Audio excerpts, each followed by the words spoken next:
Welcome to Getting In, a College Coach podcast. I'm Sally Ganga, your host today. In a continuation of our March 27th show, Taryn and Andrea, career counselor here at College Coach, will be discussing how majors do and do not impact careers and providing other advice for finding jobs after graduation. Then College Coach colleague Brian Swann will be joining me to give tips about interviewing as part of the college application process. But first, I'm really very excited to introduce Kris Crummet. Hopefully, he'll Correct. correct Yeah. my pronunciation. Great. Of Interlace Audio in Portland. Kris is here as part of our series on how college is not the only pathway to success. Welcome, Kris. Thank you. Thanks for having me. Thanks so much for being here. And so, Interlace Audio, I realize I have Portland down. It's Portland, Oregon, right? It is Portland, Oregon. Yep. Okay, I Yeah. just wanted to double check. All right, so my understanding is that you did start by looking at colleges or even attending a college, but then chose a totally different pathway. So I'm really interested in this background, like, you know, when you were initially looking at college, what were you thinking about, and then what made you divert from that path?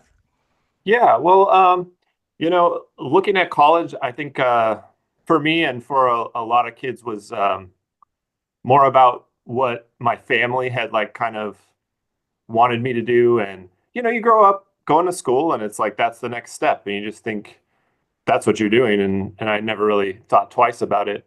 But when I got to that point, of being like 16, 17 and seriously thinking about what's the next step after high school, um, I had already kind of been doing what I wanted to do for a career, or like one of the things that I had thought I wanted to do for a career for a long time, um, which is working with musicians and recording bands. And I had been doing that since I was like 11 or 12 years old. And so as I started looking, not with other bands, but I was like recording myself and then slowly Hmm. recording demos for other people. And by the time I was 18, I was already like working with people and getting paid a little bit, but being pretty serious about it. And when I looked into colleges, for one at the time, there was really only a couple colleges in the US that offered 4-year degrees for Hmm. recording production. And then there were a lot of like certificate schools, all of which are great, but the certificate schools, like looking at what they taught and what students came with at the end, it was kind of stuff I already knew, um, and had already been experienced in. And then as far as the 4-year college goes, I was kind of like weighing the cost of a college like that versus and not really being able to work during those 4 years or however long it took me versus if I started my own business, what I could make um, doing that. And so I decided to take out a small loan and start a business as opposed to going to school. Um, Hmm. and that was kind of my thought process around it. But it was a little bit of a unique situation because I'd already kind of got a head start on it. Well, but I actually love that because there's certain things where I sort of feel like if a student isn't already tinkering with it, Hmm. that's kind of not a sign. Like, you talk to students who say, well, I want to work in music, but it's like we all have an iPhone recording studio at Yeah. this point. It might not be high Yeah. quality, but we have something. Yeah. So get out there and tinker, you know? Yeah. I mean, it sounds like you would agree with that. I absolutely agree, especially with anything music related or recording. You're bringing up a really good point. There's like in my experience, because now that I'm older, I work with a lot of interns that come from colleges and stuff. So I have a lot of experience knowing like what people learn and where they were at before and after and stuff. And music, there's this really fine line with there's people who have no experience in it and then they pay to go to college and they don't really end up doing much with it Hmm. because college is like the middle point for that kind of career, right? Like there's certain careers where college is the start of the learning process for that. But for that career, for this career, it's kind of a middle point, and you have to be in the sweet spot of that middle point for it to make sense. I was like a little too far ahead of it. Um, Hmm. But to really make that make sense for people, they need to have had like music lessons or like you said, like, mess around with recording and really be into it because it's a passion career. Hmm. It's the kind of career that you're not just going to be going, 10 to 6, 5 days a week. It's not that kind of job. You have to love it. Otherwise, it's not going to work. In any kind of music, whether you're a live musician or a session musician or working in music production.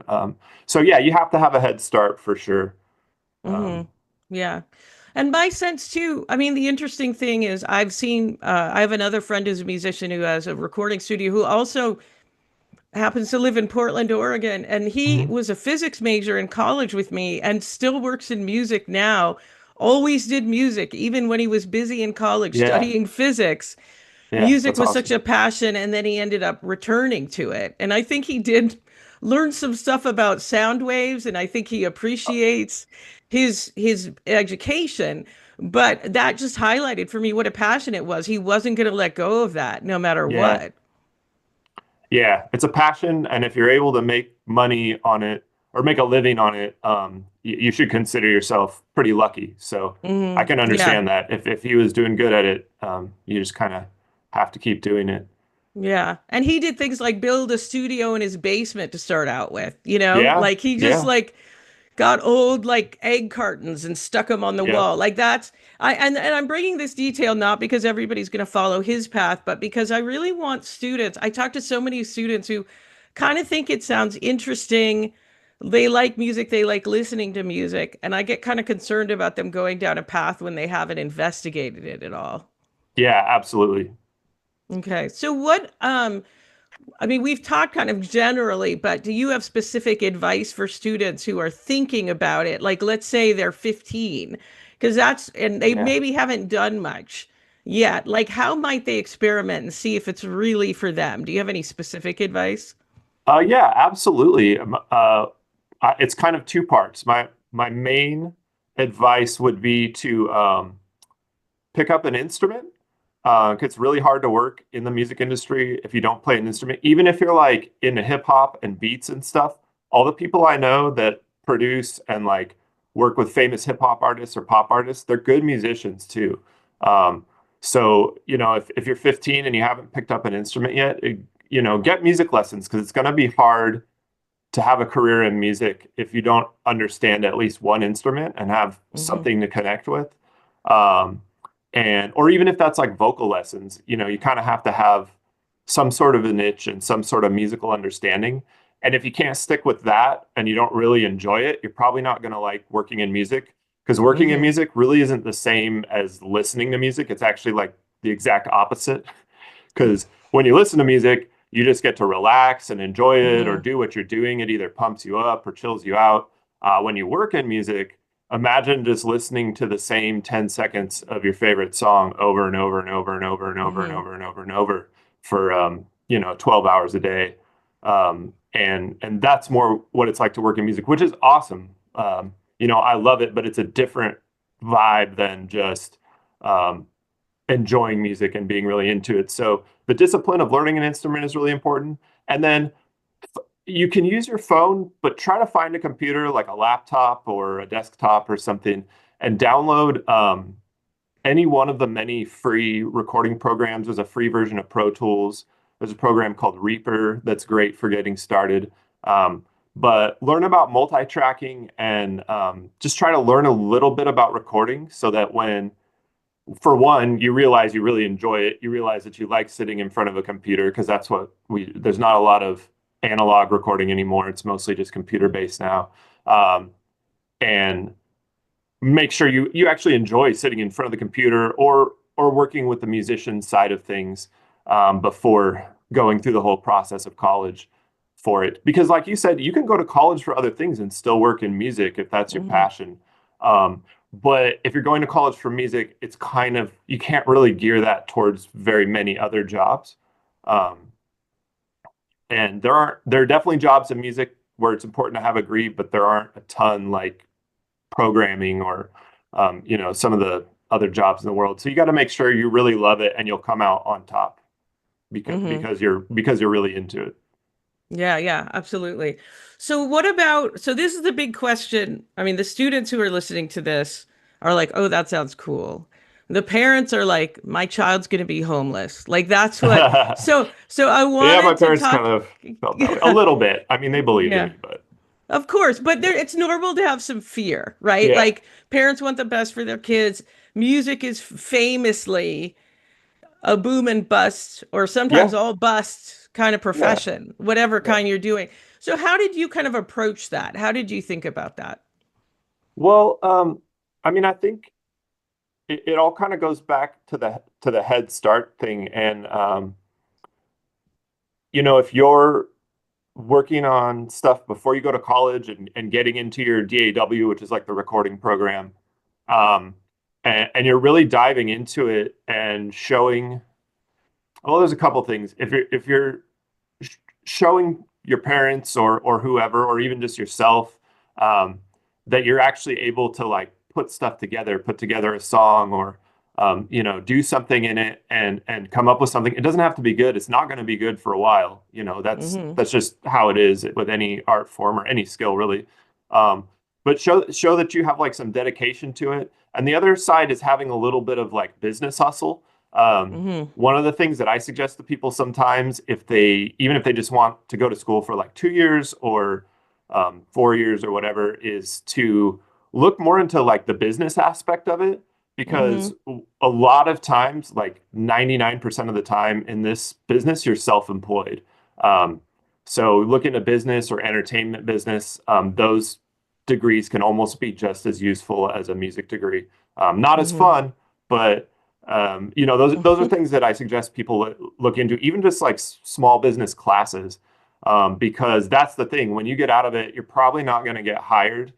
You're going to be hustling and you're going to be looking for clients as opposed to looking for a job.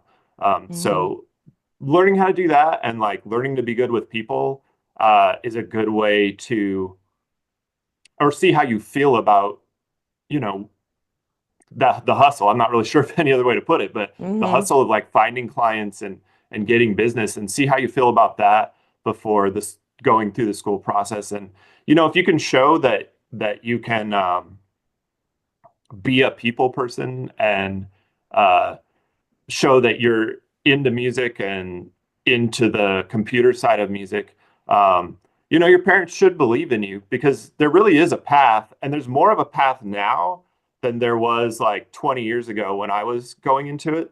My path was kind of unique because I was right at the start of computer recording.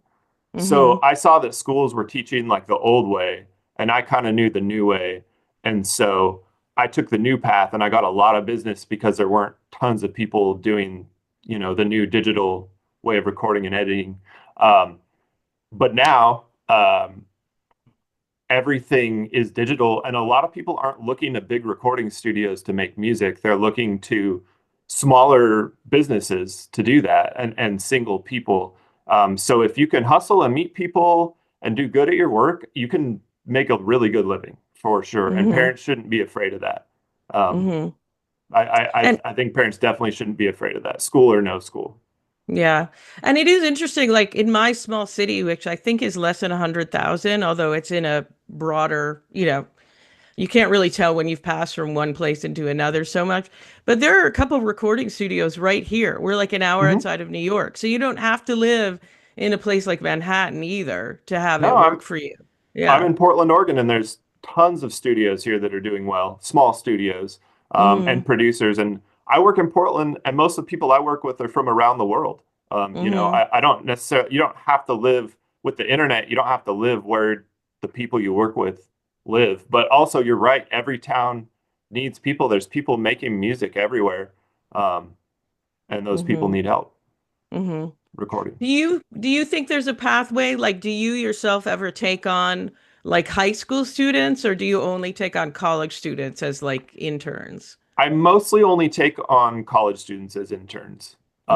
Um, Even like through the certificate programs at some of those schools. Honestly, a lot of those schools have great interns because they have like really serious intern prep.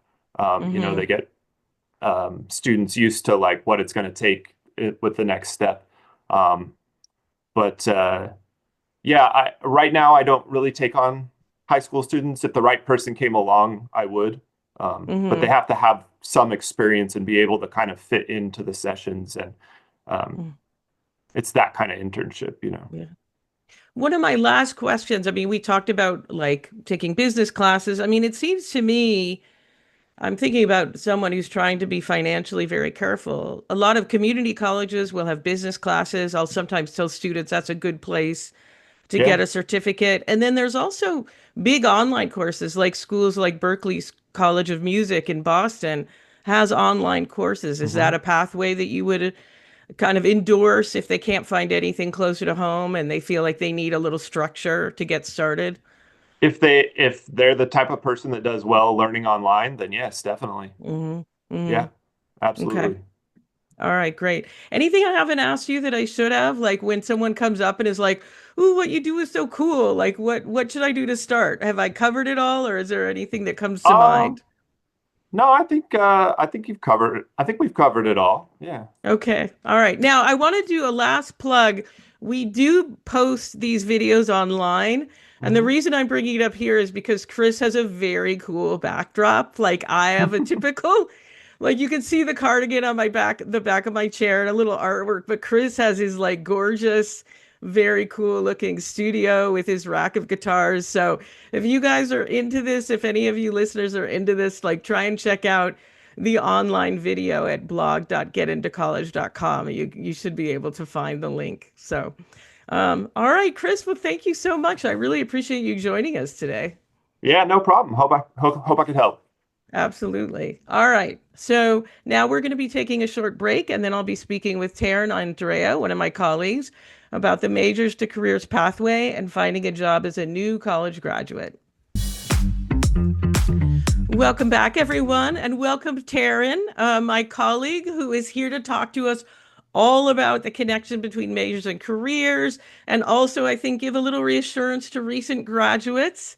I'm actually going to make my nephew listen to these because he just graduated, Yay. and he did no thinking about a career while he was in college, which I That's all tried to. right. It Yeah, happens. it's It happens. happens. I tried to gently prod him, but in order to maintain our relationship, I was like, well, he'll start when he starts, you know? Yep. Yeah. So We're all on our anyway, own journey, you know? yeah, exactly. I didn't start thinking about it until a few months before I graduated, so I can't judge too Yeah. much. All right, so okay, let's back up. Yeah. So many people, like the majority of the people I talk to think that your major determines your career, even if it didn't for them, Yeah, yeah. which I think is very interesting. They think things have changed dramatically.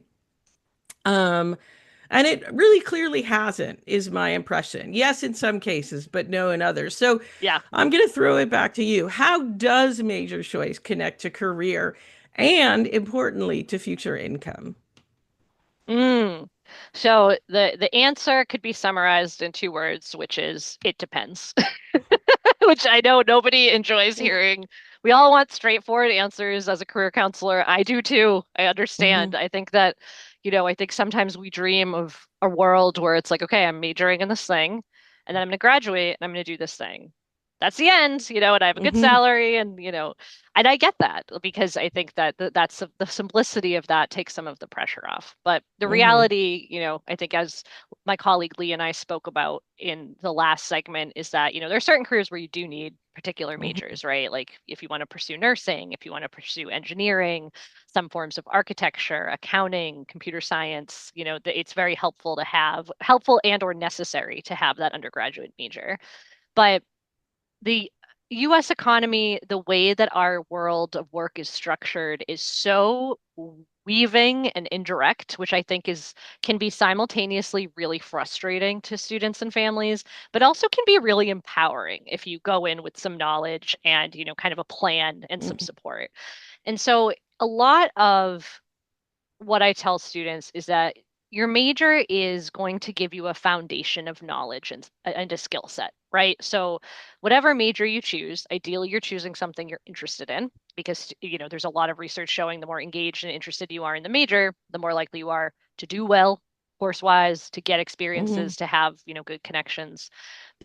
But it's a foundation of knowledge, right? Foundation of knowledge in a specific topic, and you're building usually some type of relevant skills, right? So to give you an example, a biology major is going to graduate with some lab-based skills. Like they are going Mhm. to know their way around a wet lab. They're going to understand the different instruments. That's a skill set that they're gaining that you may not gain in a non-STEM like major. But it's not everything, right? Like if a student just pursues their major and their resume is empty, they don't do any Mhm. experiences when they graduate and they apply for jobs, I'm pretty confident that a student's going to have a really rough time, right? I mean, Mhm. there's probably some exceptions, there always are, but for the most part, we are moving into a skills-based economy. And I mean, we're in it right now. We're in a skills-based economy. And what that means is that employers really care about what is on that resume of that student when they graduate. So they might care about the major. Research shows about 25% of employers, are going to look at particular majors depending on the role, but a large chunk of them are really open to a lot of different majors, and they're looking at what did you do while you were in Mhm. college? What experiences did you build? Did you have exposure to the industry? Did you do an internship where you were able to learn a little bit more about our field and what we do, meet folks in the profession? And so it's one of those things where like it's foundational, it's important, it's helpful to have a major that is maybe related to some of your general career interests. Like if you want to be a counselor, being a psychology major, probably helpful. If you want to Mhm. go into, if you want to work in a laboratory as a chemist, a chemistry or biochemistry major is probably going to be helpful to that. But there's other ways to get into those fields if you are a totally different major, but your experience in college is related to that field. So it's a lot more about the experiences, the skill sets, and the knowledge that Mhm. students are bringing from those, a lot of the times classroom outside the classroom experiences. So that is a very long answer to my it depends initial answer. And it really does depend. It depends on the student's career. It depends on what Mhm. they're interested in. It depends on what they want to do, which is why I think that individualized career counseling can be helpful as well. Yeah. As somebody who graduated from a small liberal arts and sciences college, I used to be, this was decades ago, by the way, everybody. So don't judge me by this, but I used to be like, nobody needs to major in business. And because I do have a lot of friends who worked very successfully in business Yeah. without a business degree. I mean, Yep. degrees ranging from That's one of the big English ones. to classics to whatever. But what I have realized, and this kind of goes to interest and skill sets, is that there's a large group of students that want to know the direct applicability of what they're Hmm. learning. And for them, I think business is a wonderful major. Yeah. And so Yep. that might be more the way to think about it. Like, how do you learn what excites you? What gets you out of bed in the morning? Do Yeah. you think it's cool to read about or have to develop a business plan? And if so, then a business major is probably perfect for you. Yeah, But if you exactly. want to indulge in your love of Chaucer, you can do that for 4 years and still make a living, right? And that's the So, thing about, yeah, and that's the thing about majors is that if you pursue something you're interested in, just indirectly by being in that major and being exposed to those professors and being exposed to that content, you're also going to learn about careers that are somewhat related to that field, right? If you're an English major, you're probably going to learn about editing and you're going mhm, to, learn about publishing just by the nature of the people you're around and the work that you're doing. Same thing with biology. You'll probably learn about the health professions. You'll learn about, environmental science. You'll learn it's a way to start getting some of that exposure, but it doesn't mean you have to go into that specifically. Yeah. mhm, mhm. So how do you help address this with like how do you help students cope with family pressures, cultural pressures, societal pressures? I mean, again, I understand this fear, and Hmm. I actually like, looking back, I'm decades older than the students I work with, but my mom didn't talk to me about earning money at all, which was kind of Mine crazy either. because Yeah. she went to law school, like really, because, she had been an early childhood educator and realized she couldn't pay for college, and things Yeah. like that on that income. So, but for whatever reason, and maybe it turned out to be the right one, I guess, actually, she let us just figure out our own path. But Hmm. a lot of students, it's really, again, like they're getting a lot of pressure to Yes, figure there things are. out. So how do you help them sort of cope with that? Like what structure Yeah. do you give them to think about it? Such a good question, Sally. And before I even answer that, like, shout out to all the students out there that are dealing with this. It's really hard to feel Hmm. like your path is kind of being pushed in a particular direction, and especially if you're not like super excited about that path. And so I Hmm. think that we're seeing this a lot. I think we see this in we see this in cycles with all different types of careers, right? At like one point, everyone was being pressured to be a doctor, or everyone was being Mm-hmm. pressured to be a lawyer. I think we're seeing it a lot, not everyone, but you know what I mean. We're seeing a lot with the computer science right now, the Mm-hmm. computer science and engineering. So I think it kind of follows the cycles of the economy and what jobs at the time are like kind of like the well-known jobs, the hot jobs, the ones that are paying well, right? But it's cyclical. Things shift, things change in our economy, and so I think that the reality is having that agility, that love of learning, and Mm-hmm. figuring out how to meet people and make connections. But to actually answer your question, I think that what I encourage students and families to do is really spend some time on their values. And so, what are Mm-hmm. the values of the student? And when I say values, like what are the things in your life that are so important that if you didn't live with them, it would be you'd be filled with a lot of regret, or it would be really Mm-hmm. challenging. So, for example, some of my work values are moral fulfillment, right? Mm-hmm. Work-life balance, helping others. It's also really important to me to be able to live in a location that I love. Like those are work values for me. Everyone has different values. Some people really want prestige. Some people want high earning potential. Some people just want stability. It's very Mm-hmm. different. And so I encourage students to spend some time thinking about what are those values for them.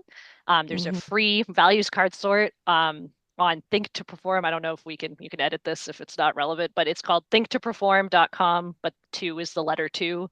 So Mm-hmm. thinktoperform.com. And it's got a great values exercise where you can essentially they'll give you 50 and you kind of have to sort through them and what's most important.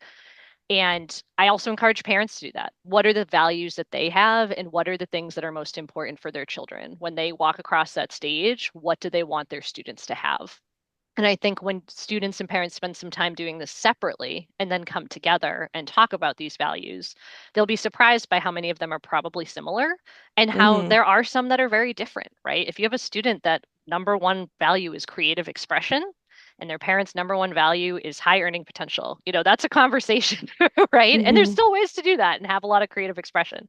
But understanding kind of what those values are for each of them and starting the conversation there, and I know that's very abstract. So the other thing that I recommend is that students really spend some time doing some research. What are the Mm-hmm. fields that you can get into based on your interests? What are the ones that are fitting with your values? And actually having some data around what is the annual median salary? Is this a field that's growing? Is this a field that's in decline? Like these are all really good things for students to be looking into for themselves for career planning, but also to show their parents, because I think the reality is that we all kind of are in our own little boxes of like what we know is a great job and like people we know who have great jobs, but there's so many weird and wonderful jobs out there that we may just not know about because it's just not something we encounter in our day-to-day lives, right? Mm-hmm. Like I'm trying to think of like a good example of one and I'm like I'm like failing. But there's just so many jobs where people make really good money doing things you'd never expect them to be doing. Um, Mm-hmm. so I think that students like really examining themselves, but then examining the outside world and doing the research and then showing that and sharing that with their parents. Because I think that when we have real data from like, the US Department of Labor or somewhere that's actually, spending time collecting this information about salaries and about growth, it can sometimes make families feel a little bit better about a student's choice and understanding like, oh, okay, there are opportunities out here. There are pathways I didn't consider. And it sounds like this is a good fit for what's important to you. And so there's no perfect way to do it, but I think that those are two great places to start. Yeah, absolutely. Well, I mean, the example is, the one people hear from me all the time and aren't my hosts. I don't think any of us plan to work in college admissions. That But then is a I great got, example. Our own but lives. then, Yeah. yeah, I mean, even when I sent in an application, I had Yeah. no image of who was Yeah. on the other end. And then I got recruited to be a tour guide, and it all went from there. Yeah. So Yep. jump on opportunities is the other thing that I would say. Mm-hmm. Yep. Like one of the things that was interesting to me too is that even though I was a history major, my background as a tour guide meant that I could persuasively talk to people about working in sales Yep. because of public presentation. So think about things like that too. There's different ways that those skills can be presented.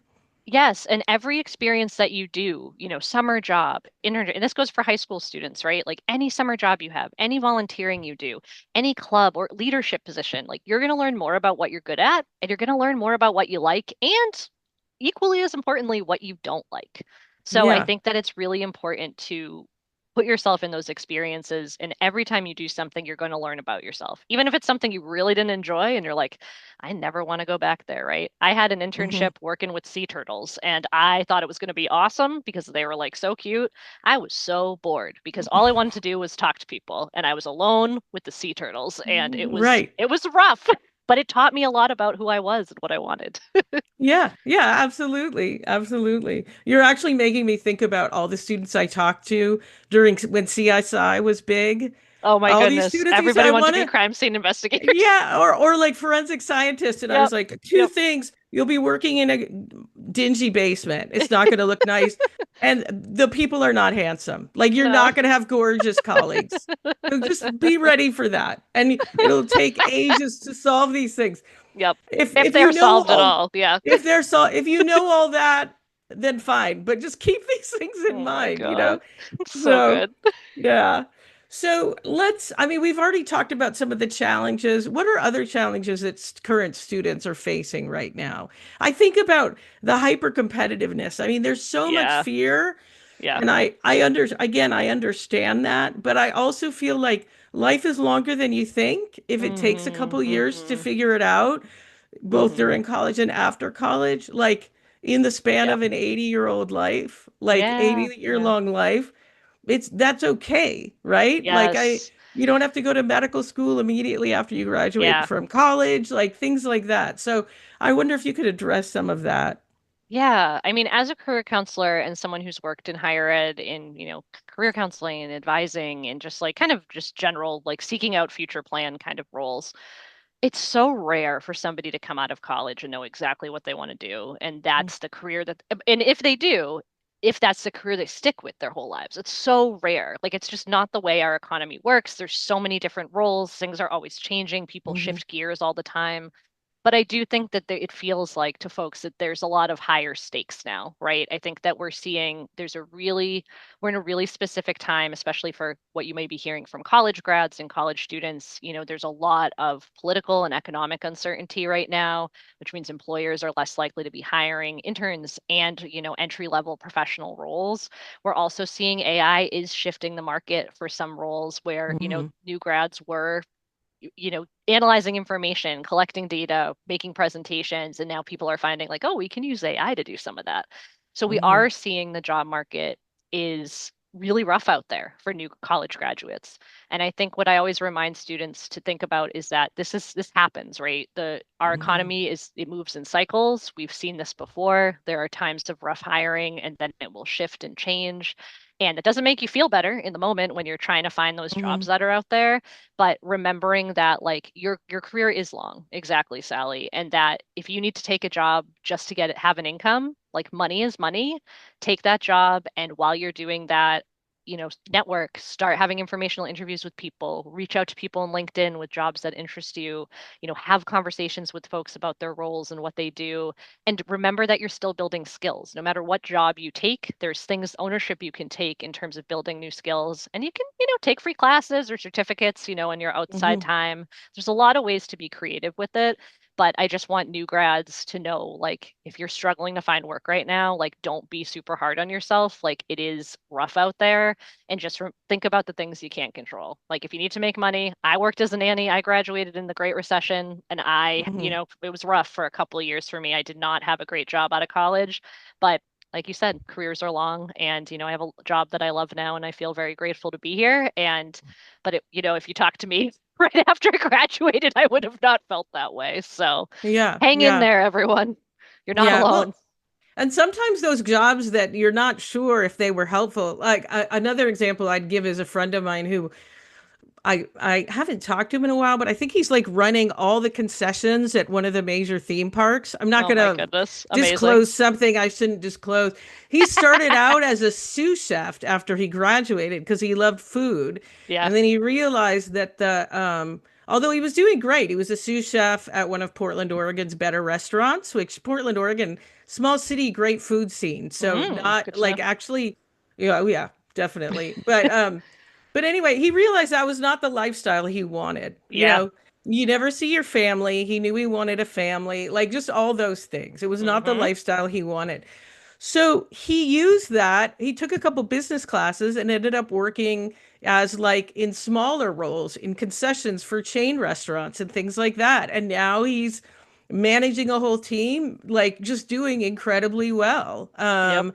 And it was interesting because that food background assisted him in a way that he never anticipated. And Yes. I'm Yes. always expressing that. I'm like, when you go into business, you're not just doing business. Business is related to everything It in our is. sector, Yep. absolutely everything. So knowing about something else, if you know about biology, or chemistry, that'll help you in pharmaceuticals, or Yep. being a patent lawyer. Like there's so many experiences going to help you Yep. in other areas. It's Yeah. so true. It's so true. And just, I think that students, take that pressure off yourself that you have to know absolutely everything, right? Like take Hmm. that next right step and recognize that like there is actually a career theory out there. I wish I could like remember the name of it that basically says that the important things about career development are being curious and being willing to take on new experiences and being Hmm. optimistic. And then people find their way into these really interesting roles that they never expected just because they followed that curiosity.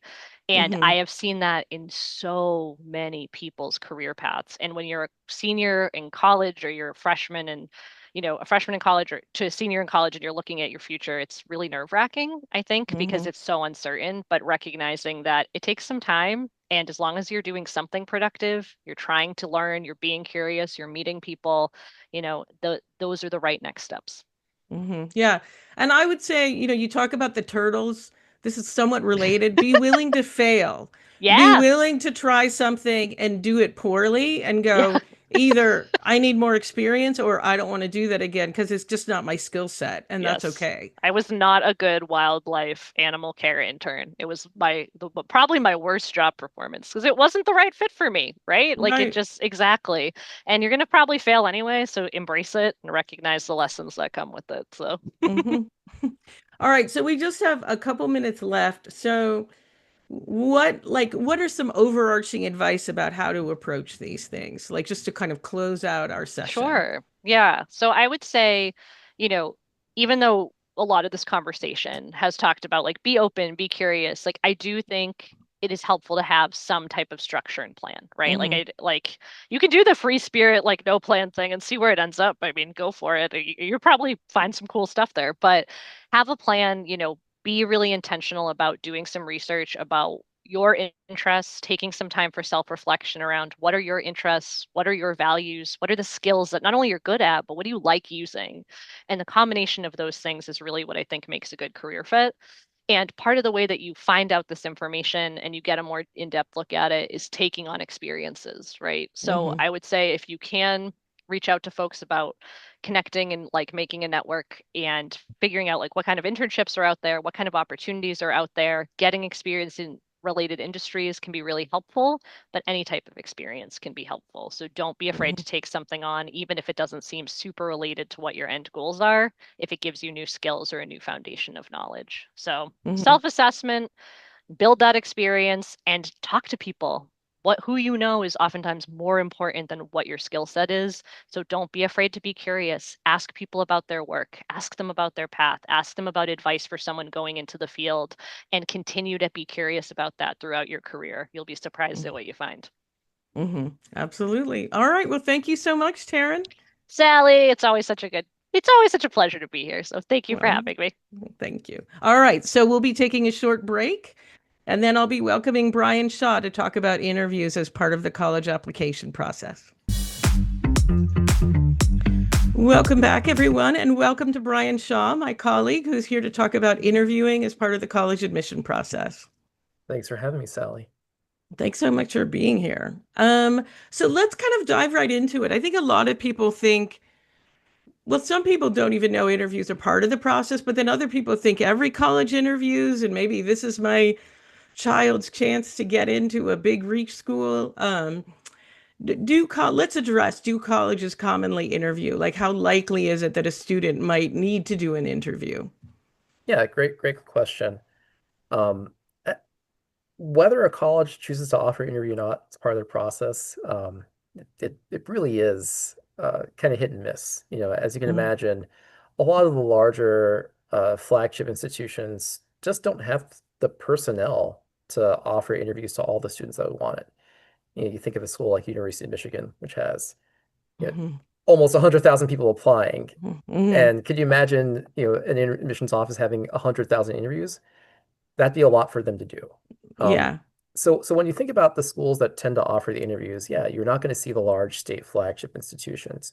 You will see more of the highly selective sort of schools, the small liberal arts colleges, as well as some of the Ivy plus sort of schools that might offer interviews as part of their process. Mhm.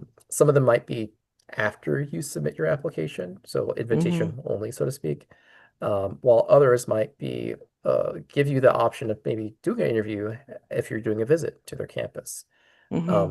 But it's not something that's universal, nor is it something that is going to be, um, you know, necessarily common. It really just depends on the sort of schools you're aiming for as part of this admissions process. Absolutely. Well, and I'll just say one of the institutions I worked at, Whittier College, really admitted a majority of the students who applied, interview or no. And so we offered interviews, but generally speaking, it was just us trying to kind of help you figure out if we were a match. I Right, wasn't deciding whether you got in or not typically. right. Although obviously it was still a good idea to make a positive impression. I might push for a little extra aid or something, but I want to also kind of throw that in there. It was very different from when I was interviewing for the University of Chicago, where it was Right. like, not as important as the transcript, but did end up playing a role sometimes. Yeah. So, so what are these interviews typically like? Like, what can students expect? I think, especially when we talk to parents, I think they often think, oh, they should be wearing a suit. They need to wear pantyhose if it's a young woman. They need to, be fully like have their resume. Like let's kind of talk about all this. What should, and obviously there's a new world now where most of these things take place via Zoom. So let's kind Right. of dig into what should be expected these days. Yeah, great segue there. I think the admissions officers don't expect you to come dressed to the nines to these interviews. You should not come in a tuxedo or your prom gown. But really what you can expect is to have a conversation, right? Admissions officers Mm, treat this as a conversation. It's not meant to be a grill session where we're going to ask you to solve for X or to expound on the geopolitical hot button issues that are happening, but more of an opportunity for you to talk about some of your interest in attending our institution, mhm, maybe talk about some of your academic aspirations, as well as an opportunity to talk more about kind of your life outside the classroom, your extracurricular mhm, involvement. And so when I did interviews, and when I worked at Carleton, I very much took that approach of, this is not meant to be a tell me how much you know, or I'm going to be impressed by your resume when you hand it to me. I really wanted to just have a conversation because I wanted to get a sense of, you know, those reasons why you're potentially interested in our institution that maybe wouldn't show up on the other part of your application down the road. So in terms of what to expect, yeah, you shouldn't expect a grill session, but you should be prepared, right? You should be ready to talk about why you want to attend the institution. And it shouldn't be something surface level, right? Like if mhm, when I did interviews, it drove me crazy when I asked students, well, tell me why you're attending, why you want to attend our institution. Because you have a great campus and mhm, wonderful professors. That's not specific enough, right? mhm, So being thoughtful in your reasons of why you want to attend the school, why you maybe want to study something, you know, you want to be able to kind of give some thought and show some of that depth in your thinking as you prepare, to address these sort of interview mhm. questions you're going to What face. if a student, I love that you bring up like what you're interested in and you didn't say what your major will be. Um, what if a student is undecided? Because I know this is a big anxiety. So what should a student do to prepare then? I think for the student that's undecided, one, I think it's okay to say it. There's a lot of different things I'm interested in. There's a lot Mm-hmm. of different things I could see myself pursuing. Right? And if you approach it from that sort of angle, as opposed to I have no idea what I'm going to do, then it kind of lends the interviewer an opportunity to ask a follow-up question. And so tell me a little more about some of the things you're enjoying right now, or tell me Mm-hmm. maybe you can talk about what would you like to explore in college? What's something that intrigues you? What's something that you could see yourself maybe trying? Um, and I think a lot of admissions officers understand, you're not a robot. You're not pre-programmed to only want to study one thing. So if you have multiple interests, I never saw that as a sign of being unprepared, or never saw that as a sign of being undecided. But I saw that as kind of a natural thing for most people. You're allowed to have more than one interest. You're allowed to kind of, not just be so siloed into one thing, especially when you're a high school student still. Mm-hmm. Yeah. Well, the other thing too that I think students and parents don't realize, but that college admission officers know, is that most students are going to change their major anyway. Correct. So they really are very open to students who have multiple interests.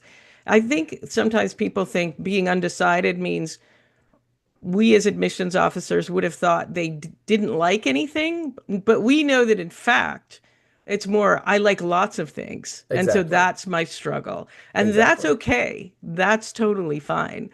Unless a school 100%. has explicitly said you must choose a major. But that's what, a tiny percentage, Yeah, that's a small fraction in like school. Cal Poly Slow, and they're not going to interview anybody anyway. So Right. and I know I want to go back to clothing because I know that, like, obviously, you should not wear a ball gown under any circumstances. But what would you say, like, for an in-person interview, is the level students should hit, and then like Zoom? Let's just be specific, just to assure Yeah. people. I think for an in-person interview, you know, uh, a button-up shirt with a collar is totally Mm-hmm. okay, right? You don't need a Mm-hmm. tie or a suit jacket, Mm-hmm. or necessarily a blazer or anything like that. Just, something that shows that you're taking this seriously, and Mm-hmm. and usually something with a collar that has a few buttons on it is going to get the job done. Mm-hmm. Um, I think too, and just in terms of, the other parts of dress, you don't need you know totally ripped up jeans, right? Like Mm-hmm. just some regular jeans or regular kind of slacks, uh or pants are going to be fine, right? Yeah. Some kind of Um, khakis will yeah, work khakis, beautifully. Yeah. exactly. I think then for a Zoom interview, you know, it's less, important to kind of, focus on the clothing, but more about the setting, right? Mm-hmm. Because you don't want to be in a space where there's a lot of background noise, because you want the interviewer to hear you Mm-hmm. and hear you clearly, right? You want to make sure that if you are in a space that's a little messier, okay, blur your background. So Mm-hmm. not everyone's kind of seeing your dirty laundry in the corner of the Yeah. room. Make sure you're doing that interview ideally in a space that has good lighting, right? Because again, you want that light to kind of hit your face rather than be behind you, so Mm-hmm. that the interviewer can see you. So obviously, in the Zoom interview too, like, yeah, you can wear a buttoned-up shirt, or with a shirt with a collar, or a blouse, right? Totally fine. Mm-hmm. But you also want to make sure that you're making that interview that's virtual as smooth as possible by thinking about your surroundings. Mm-hmm. Yeah, absolutely. And I mean, this should be obvious, but if you have a poster of uh, a star on your wall, make sure it's appropriate. Yeah. Things like that. There's visual noise, and there's also auditory noise. So pay attention, Exactly. yeah, to that visual noise as well, I would say. Um, or I know these things are obvious, but honestly, when I interviewed one time, this guy showed up in ripped jeans, and when he pulled out his transcript, it had dog hair on it, and I was Oh like, my goodness. I mean, this is the Pacific Northwest, but you have Sure. crossed a line, Yeah. yeah. And I think the regional differences are relevant here. East Coast tends to be more formal than West Coast, Right. USC, 100%. University of Southern California, being a notable exception where you might want to dress up more, as an example. So, yeah, pay attention to those things too. Um, all right. And so how would you summarize kind of what colleges do care about? We've given some tips, but like as an interviewer, what were some of the things that you were thinking about? Sure. When I conducted interviews, again, I came into it without an agenda, right? Like I really wanted to talk and converse with a student, and try to get a sense of what their academic interests were, get a sense of what that intellectual curiosity was like with the student, as well as then get a sense of how they might mesh with our community, right? If they have certain interests that they're involved in, can I see them contributing to those things on campus or being supportive of their peers that maybe have different interests, right? And so when I think about the role of this interview, kind of what you mentioned earlier, you're trying to get a sense of that fit factor, right? Mm-hmm. And that was a big piece, in of what we were trying to get a sense of. Do we see the student fitting our campus community? Do we see them, you know, being a contributor to what our campus is all about? And yeah, often you're thinking about it in those terms of, okay, the academic piece. Again, not that everyone has to have the same interest or same academic goals, but can you see them contributing in that intellectual space? Can you see them contributing in the community that we're trying Mm-hmm. to create on our campus? And sometimes, I'd also ask questions that, again, maybe didn't have a direct answer, but could show some of those features of curiosity or show some of those features of willingness to kind of get out of a comfort zone, right? So, Mm-hmm. sometimes they call these curveball questions, which essentially have no real right answer, but they were designed to kind of help me get a sense of how you're thinking about things around you. So one question I always loved was just, let's say you had 27 hours in the day instead of 24. What would you do with those extra 3 hours? Mm-hmm. Right? And there's no right or wrong answer, but if you think about what people would respond with, sometimes they talk about the relationships they have with people and how they want to spend more time with other people. Mm-hmm. Sometimes they talk about, wanting to kind of get outside and be more active and enjoy the outdoors. Sometimes it just be something kind of simple, like I want more sleep, you know. Mm-hmm. But I loved asking those sorts of questions just because it helped me get a sense of the student that I wouldn't get from a transcript. And it Mm-hmm. helped kind of get to that fit question. Yeah. And that's really the goal, I think, of interviews. They already have your transcript. You don't need to, or they will have it. So, Right. all right. Well, I need to wrap this up, Brian. So thank you so much. Yeah, thanks for having me. Really appreciate it. Yeah, sorry to surprise you with No, that. you're okay. Okay. All right. All right. So next week, we're going to be doing a deep dive into some of the nation's best scholarships, such as Coca-Cola's and Posse's. Host Ian Fisher will also be welcoming one of our finance colleagues for updates on student loan repayments, which is a constantly moving subject. So check in on that one. And finally, please rate us on iTunes so others can find us. Remember, every show is accessible 24/7 on the Voice America website. You can also download us for free on iTunes. If you want to look up other topics, you can go through our archives on blog.getintocollege.com. That's blog.getintocollege.com. And don't forget, we're here Thursday, 4 p.m. Eastern, 1 p.m. Pacific.